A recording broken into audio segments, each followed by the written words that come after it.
This is the key part of the debate, Senator Durbin. It was the chairman of the Judiciary Committee, your colleague, Senator Leahy, who said, wait a minute, I know the NSA tells us 54 plots in one way or another have been thwarted because of the program Senator Chambliss is referring to.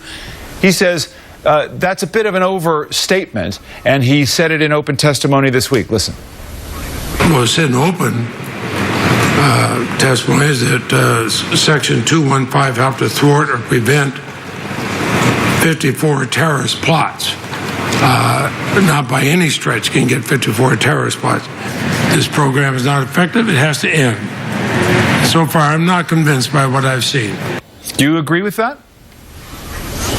We had a meeting in the White House. Saxby and I attended it with the president.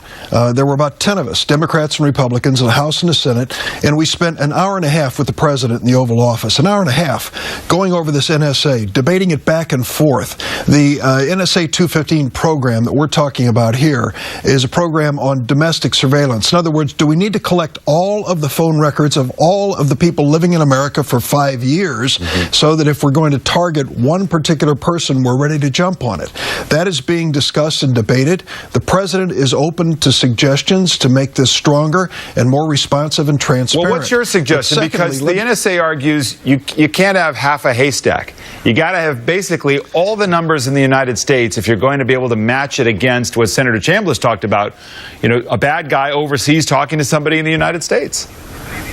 That's one of two questions. First is, how much do you need to collect? Who should hold this? Does the government need all this information on everybody in this country? That's the first preliminary question that we're going to address. The second is the FISA court, this court we know very little about. It isn't public. How much authority should it have? What checks should be in place to make sure that there is at least an adversarial proceeding there when it comes to the issue of privacy and security? So I think that we're open to changes in both. The president is committed to the safety of this country, but let's do everything we can to protect the privacy of innocent Americans.